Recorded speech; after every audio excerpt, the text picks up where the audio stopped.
While they're getting seated here, I'd like to thank Rob Carey of Cosmic Turtle Sound Studio for his technical assistance, and Julie Rackow for volunteering to film a video of tonight's forum. Julie's video will be featured soon on the Sierra County Indivisible Facebook page. If you go to the page and like and follow it, you will receive a notification when the video is up and running. As we did for the last two positions, we're going to start with opening statements. Candidates, you will each have 1 minute to make the case for your election. And Mr. Archuleta, you go first. Thank you, John. Good evening. It's a thrill to be here. My name is Tony Archuleta. I'm running because I love TRC. I grew up here. I'm a former journalist, worked for the Herald, and I covered the City Commission, the County Commissions quite extensively. I don't claim any expertise in any particular area, but I do have a very sound understanding of how our local government works, what its needs are, and I think I can be of service on this commission. I graduated from Hot Springs High School in 1983. I served in the U.S. Army and the New Mexico Army National Guard.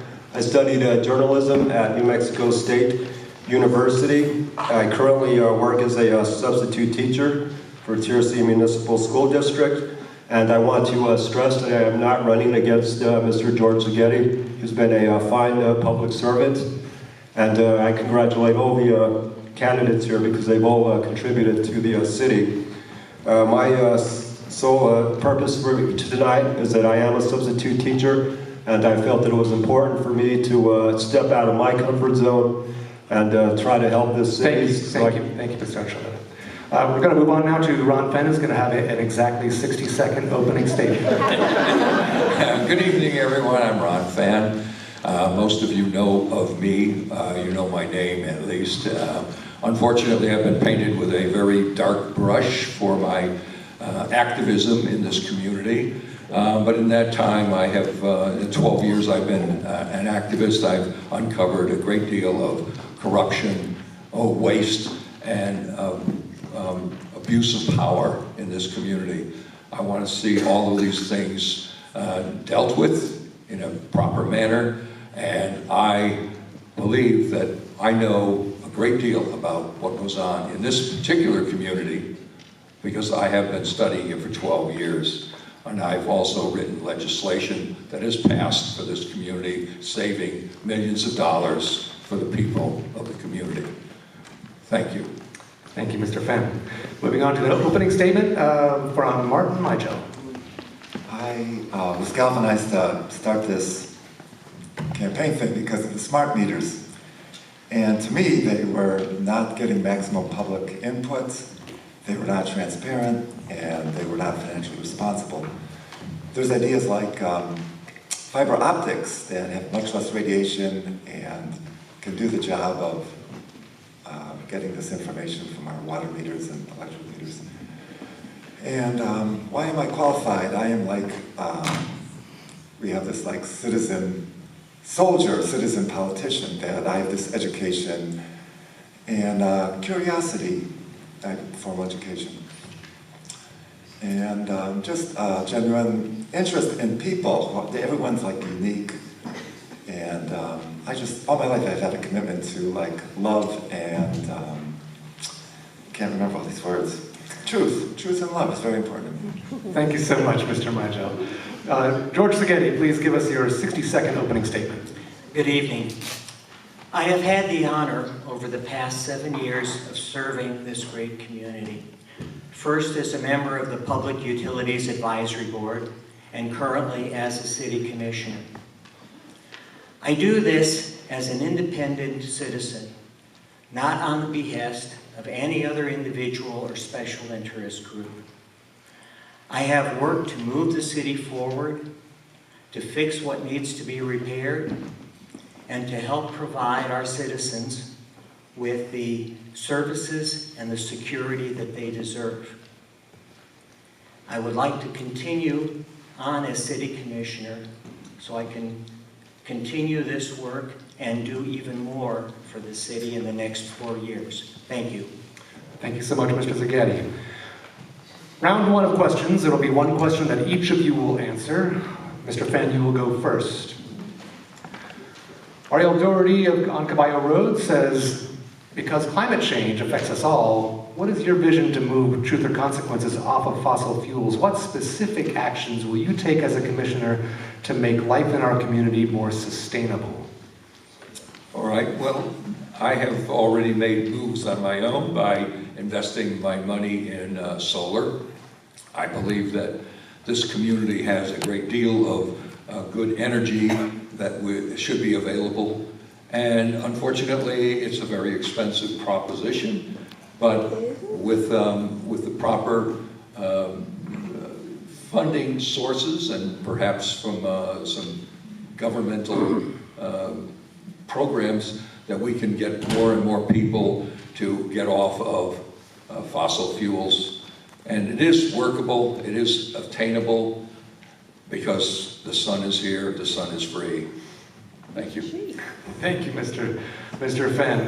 Mr. Mygel, your comments on climate change and moving the city to be more sustainable. I don't think that's our priority. We have infrastructure, and I personally have a lower fossil fuel footprint, and if everyone would walk and bike like me, and we throw out our garbage maybe every 5 or 6 weeks, and but to me there's much more serious problems than that, but we should be addressing it, and my personal lifestyle is that way. We live in a land of sunshine, like Ron just said, and how many homes are oriented to the sun, in the middle of the shade, no trees. There's just very simple, low-cost ways of being in harmony with our environment. Our people who lived here before we came would live near the water, live in the shade, have crops. So I think we have to go to that simple way rather than a governmental way. Thank you, Mr. Mygel. Mr. Seghetti, what specific actions will you take as a commissioner, if re-elected, to make our life in our community more sustainable? Well, it's not quite as easy to move completely off of fossil fuels, as desirable as that is. Well, we were the first family in TRC to put in solar and have an interconnection with the city grid. So I'm all in favor of that. And, you know, I want everybody who has the financial means to do so. You know, if they can put solar on, that is great. But there are issues with weaning ourselves from the grid. We have contracts for purchasing of solar, of energy from Sierra Electric that have been negotiated, and that's the contract. We are required to purchase so much energy from them every year and every month. We also have revenue bonds based upon our sale of electricity, and we cannot put our sale of electricity to a point where we jeopardize those bonds. Thank you, Mr. Seghetti. Round two of questions is also a single question that goes to all of you. I apologize. Mr. Archuleta, go ahead. I think the city's doing a good job so far of trying to be a greener community. We have a solar farm that I think is nice to have out there. With our rates going up as high as they are, it's going to be pretty green that nobody's going to be able to afford to use any electricity or fuel, but those are things that we're going to have to work out. We need to, our recycling program is a good recycling program, but recycling isn't paying the money that it used to, so that is a problem. We need to talk with our electric departments and Sierra Electric Co-op and all our energy suppliers and see if we can't get rates down and just find a way to become a greener community. Thank you. Thank you, sir. Now we'll move on to round two. Round two is a single question for all four of you, and it will be, well, we're going to begin with Mr. Mygel. Residents who raise questions or concerns at commission meetings often receive no public response, either at that time or in any subsequent meeting. If elected, how would you handle the process of responding to public comments and questions? I would like to present an idea that's a little bit bigger than your question. As you know, there's 2 scheduled city commission meetings a month, and only 1 is allowed public comment. I would like every week that there's not a scheduled meeting to be only for public comment, maximum public input. And when I've been at city commission meetings, there's one guy who talks about one issue, second issue, third issue. It's not cohesive. I would like these meetings every week to have lobbying groups. There's email lists. It's just a way to have a cohesive power. Right now we do have Friends of the Pool, and that's already there. And unfortunately, we live in the best country in the world, the healthiest, the wealthiest, but unfortunately, we're the busiest. So these people with lobbies and email lists, I think, would be a good way to get maximum public input. Thank you, Mr. Mygel. Mr. Seghetti, you're up. Maximizing public input and responding. Okay. Yeah, certainly, there's no reason we can't go back to having public comment twice a week. There was a good reason for the change we made to give people a more direct opportunity, more time to discuss things directly with the city manager. But if the public feels that they have been robbed of an opportunity, there's no reason we can't reinstate that second public comment period. I try, whenever there is a comment made that I have an immediate response for, I try to make that during the commission meeting. Other times, there's research that needs to be done, all that. But even then, I try to get back to the commenter with an answer.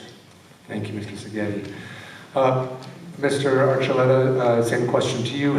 If elected, how would you handle the process of responding to public comment and questions? Well, first of all, I do support public comment. I support public comment at every meeting.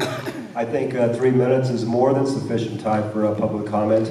I wouldn't mind seeing that going down to a minute and a half. I'd like to see most public comment submitted in written form. That's the only way to properly communicate your ideas concisely. And as far as responding to every public comment, it's just impossible for city staff to handle that much. Staff already has so much to do that it's virtually impossible to comment on everything. But yes, a commission should find out the overall feeling of the public and respond to those overriding concerns. Thanks. Thank you, Mr. Archuleta. Mr. Fenn, how would you handle, if elected, the process of gathering and responding to the public's comments and questions? All right, one thing I need to say is I would like to see one meeting in the morning for the older folks in our city, because they have a voice and they're a third of our population. They don't do well at night, usually, and therefore, if we hold a meeting once in the morning and once in the evening, at which all public hearings are heard at both meetings before decisions are made. And then, of course, the responsibility falls on the commissioners to understand what the people are asking or saying and commenting. And yet they have an obligation. They have an obligation to answer everybody. And using an employee, like a city manager, to do that for a commission is not the same as speaking to the commission. They are the people we need to communicate with. Thank you. Thank you, Mr. Fenn. Moving on to round 3, these are individual questions. You will each get your very own question. These are submitted by members of the public. Mr. Seghetti, you're up first. Dennis Dunham on Silver Street asks, what do you think of combining the city's adjacent neighborhoods into voting precincts of roughly similar population and requiring candidates running for a commission to live within those precincts? That issue has been brought up in the past, as has the issue of just putting all the candidates in one pool. The issue with the precincts is that this very much limits the candidate pool. It's a small town, and by dividing it up into smaller pieces, it may become difficult to get a candidate from some districts. I think we are a small enough town that the commissioners at large can recognize and address issues relevant to any part of the town. Thank you, Mr. Seghetti. Next question is for Mr. Archuleta. Albert Russell, who lives on South Broadway, and Lee Forstner, who lives on North Riverside, had a similar question. They want to know which of TRC's strengths will you endeavor to protect and enhance for the well-being of our citizens? The TRC's strengths are its people, primarily. We have hot springs. We have a wonderful river. Those are our strengths, and we have a lot of good folks and organizations that are working on those. So the only thing I can say is that I would continue to support those initiatives that are already in existence, because we have some wonderful things, some positive things happening in the city. And my job as a commissioner would be to highlight those positive things that are in our city, primarily our hot springs and our people, and including this wonderful facility here. Thank you, Mr. Archuleta. Mr. Fenn, you're up next. Artists Kyle Cunningham and Jeannie Ortiz believe that TRC has a self-expressed identity that is creative, diverse, and totally unique. Would you please share with us and them your view of how and whether city government should nurture TRC's artistic resources as a path to economic development? Very interesting. One of the things that this community has the most of is people. Everyone is not artistic, everyone is not entrepreneurial, everyone is not able to start a business in the art field. Unfortunately, or fortunately, our Constitution says that we as a government have to deal with our people first. All people, not just a group. And we're not dealing with the people right now, we're dealing with industries or tourism and all of these things. These are the bailiwick of our chambers of commerce. Those are the people that need to be involved in this area, and not the government. Thank you, Mr. Fenn. On to Mr. Migel. I've got a question from Robin Brodsky, who's a Hillsborough resident and president of the Sierra County Animal Rescue Society. She reports that her organization helped to raise nearly $30,000 last summer to build a play yard at the animal shelter. But as far as she knows, the city has yet to solicit any construction bids. Kennel dogs, of course, in particular, really need some outdoor exercise. And so what Robin wants to know is, if you were elected, what would you do to ensure prompt follow-through on volunteer-led projects that require city assistance? I would like to enlarge that question to financial responsibility and transparency. And like the example I gave before was Friends of the Pool. If the budget of the city was online, so including Robin's group, we could see if the city decides to buy a new four-wheel drive pickup truck, or we could put money into that dog shelter or open the swimming pool. So I think financial transparency and maximum public input are those basic keys. Our people are really our best resource, and they have immense creativity. Thank you, Mr. Maggio. Moving on to round 4, this is going to be one question that each of you will answer. This question concerns accountability, and Mr. Seghetti, you will answer first. Fact. Article 4 of the Truth or Consequences Code of Ordinances establishes 12 boards, committees, and commissions. 2 have never been created. 3 others, including the Planning and Zoning Commission, are not functioning, and several others have vacancies. Odon Trujillo of 3rd Street asks, what is a city commissioner's role in ensuring that the required boards operate? And number 2, how would you fix this? These are all boards, people by volunteers, people who step forward to do the job. We need to make sure that the people doing these jobs are listened to by the city, and their work is acknowledged and becomes part of our decision making. That's why some of the people have left the boards in the past. They are a vital asset to the way our government works. We could not work without them. And I have been struggling for the past 4 years to put the Planning and Zoning Board back together. So please, if there's anyone out there with an interest to serve the community, step forward. We've got a spot for you. Thank you. Thank you, Mr. Seghetti. Same question for you, Mr. Archuleta. Well, we have some very good boards. The 10 boards that we do have are fantastic. They do a lot of good work. They dedicate a lot of time to our city issues. Planning and Zoning Board, it's a very tough board to serve on. There's not a lot of people that know the complicated issues of planning and zoning. And the same thing goes for utilities.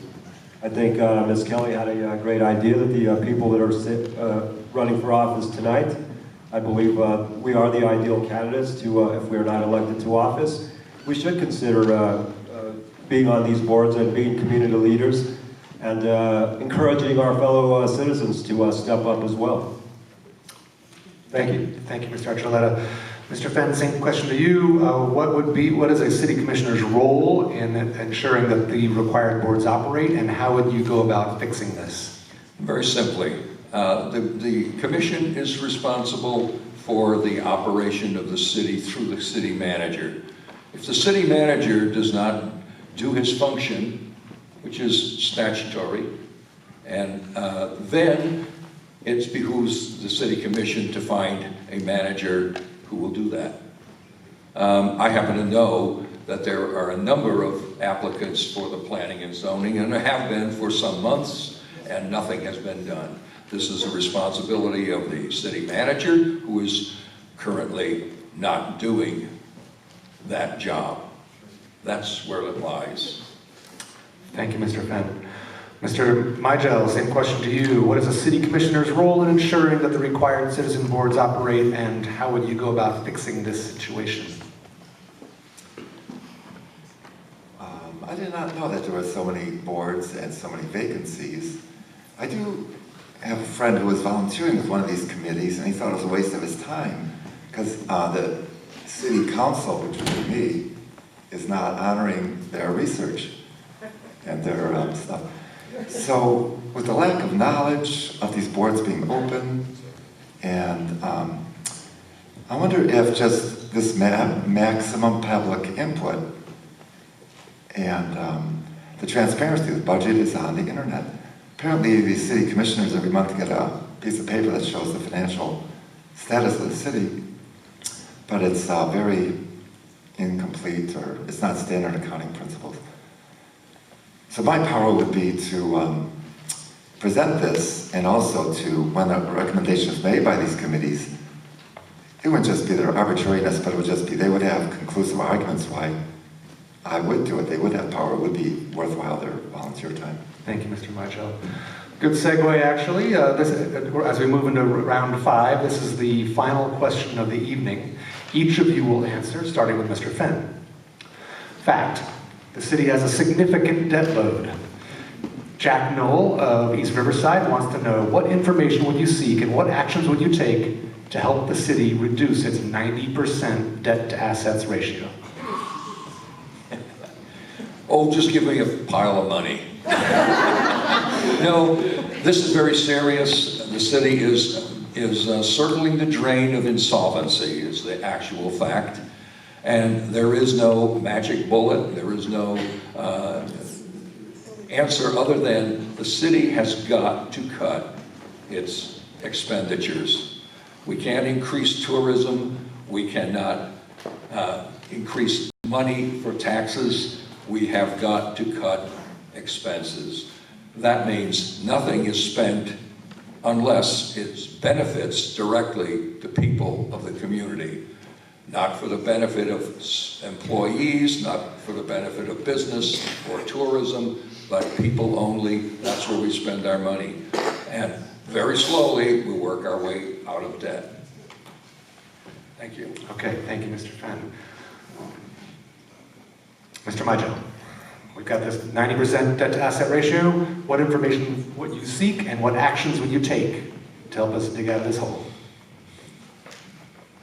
It it seems like an impossible situation, but I have to agree with Ron that if we can cut our costs and be more creative with the revenue, but it's really definitely a hard question. If we don't have money and we want to spend money, that's a classic debtor. Okay, thank you. Mr. Szigeti. Exact, just hand us some money. Actually, if you look at it, a lot of the money we borrowed is in the form of revenue bonds. And the collateral on that is revenues from our utilities. So you're not counting the revenue from the utilities as part of the assets. That means that debt-to-asset ratio is inflated. Okay, but beyond that, yeah, we have, we can trim a little fat here and there off the budget, but that's not going to solve the problem. We've got an aging infrastructure that has to be repaired. And without raising taxes astronomically, we have to borrow the money to do that. We can try and get as much in grants as possible, but borrowing is the only option we have. Ouch. Okay, Mr. Archuleta, the final word on this one. Well, this is certainly not a local, exclusive to a local problem. We're living in a country with a $19 trillion deficit. So it seems to me that it's very easy when you're using taxpayers' dollars not to look out so closely for your dollars. When you're a household or a private business, it's impossible to get into that kind of debt loop. So that's the thing we have to look at.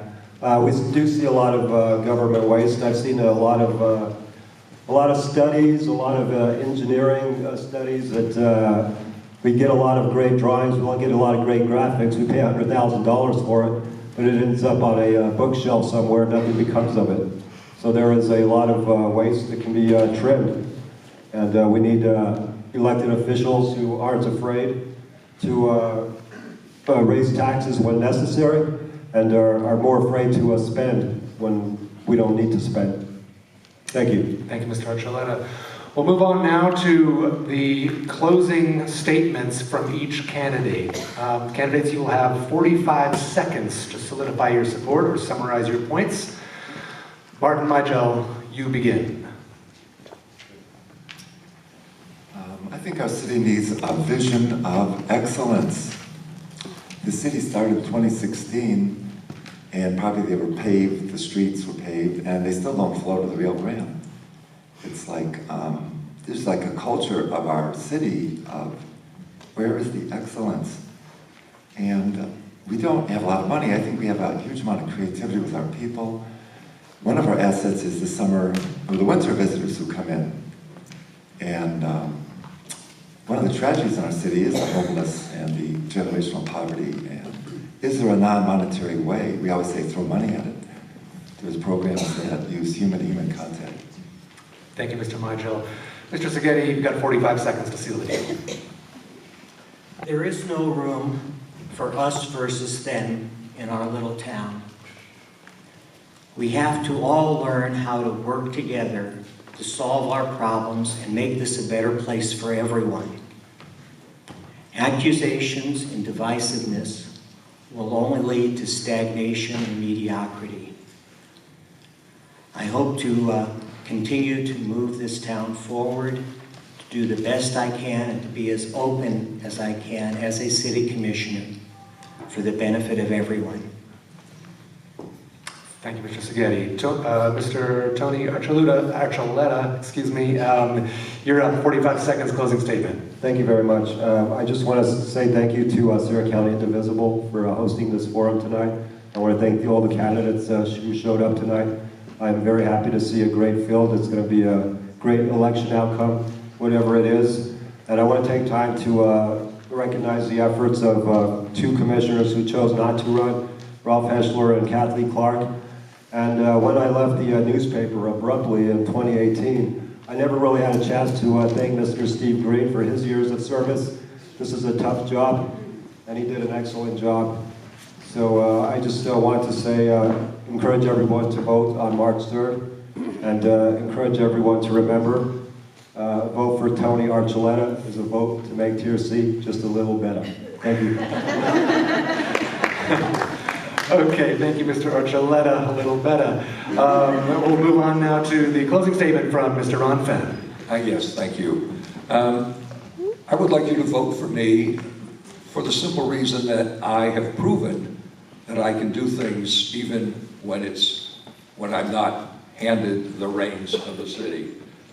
I have done numerous campaigns against bad legislation. I've written legislation. I've passed legislation. And I've got another one on the hook right now, which is the smart meter legislation. I know how this government works, and I can make a difference. So please, I need your vote this time. 3 losers doesn't make it. Thank you, Mr. Fenn, and thank you to all our Position 5 candidates, Tony Archuleta, Ron Fenn, Martin Mydell, and George Spaghetti. And now can I have an extra big round of applause for all of the candidates who participated tonight.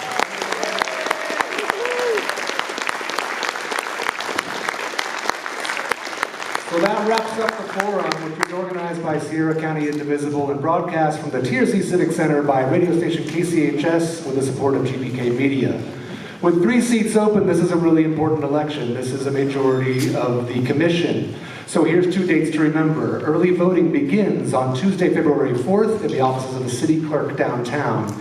Election day is Tuesday, March 3rd, with voting to take place right here in the Civic Center.